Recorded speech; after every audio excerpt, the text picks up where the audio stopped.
राधे राधे दोस्तों, आज हम आपको सुनाएंगे दो भाइयों की कहानी।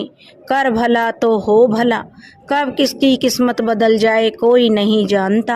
अगर आप हमारे चैनल पर नए हैं तो प्लीज़ हमारे चैनल को सब्सक्राइब करें, वीडियो को लाइक करें और शेयर करें। गायत्री जी अपने दो बेटे और बहू के साथ रहती थी। घर में बड़ी बहू की ही चलती थी। गायत्री जी बेचारी सारा दिन घर के काम करती थी, तब जाकर उनको कहीं खाना नसीब होता था। आज वो दिन भर काम करने के बाद जब खाना खाने बैठी तो वह अपना खाना खा रही थी। तभी पास ही दोनों बेटे भी अपनी थाली लिए बैठे हुए थे। रोटी खत्म होने के कारण थोड़ी सी सब्जी लिए इधर उधर गायत्री जी देखने लगी कि कोई उनकी बात कहे बिना ही समझ ले कि उन्हें रोटी की ज़रूरत है और एक रोटी लाकर दे दे।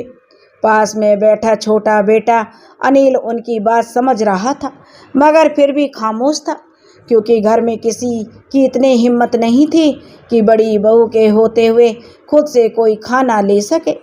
थोड़ी देर बैठी रहने के बाद गायत्री जी ने हिम्मत जुटाकर अपनी बहू रीता से कहा, रीता बहू, कम से कम 2 रोटी तो दे दो।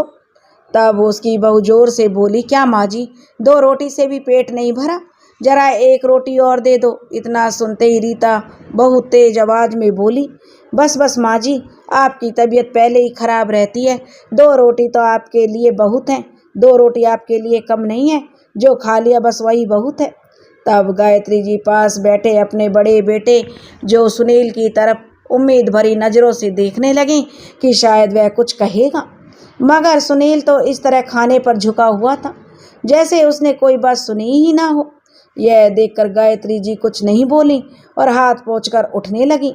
लेकिन तभी छोटे बेटे अनिल ने अपनी भाभी से कहा, भाभी, जब माँ सारा दिन घर के काम करती है तब तो आपको उनकी तबीयत का जरा भी एहसास नहीं होता।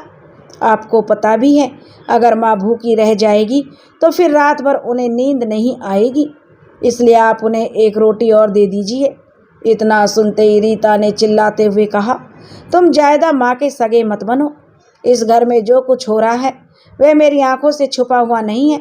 तुम दोनों माँ बेटे मुफ्त की रोटियां तोड़ते रहते हो। तुम्हारा बड़ा भाई कितनी मेहनत करता है उसका तो तुम्हें एहसास नहीं है। तुम अभी तक नौकरी ढूंढने में भी नाकाम रहे हो। पहले कुछ काम कर लो, फिर बड़ी बड़ी बातें बनाना। आए बड़े ज्ञान देने वाले, काम के न काज के, दुश्मन अनाज के। अपनी भाभी की बातें सुनकर अनिल को बुरा तो बहुत लगा, लेकिन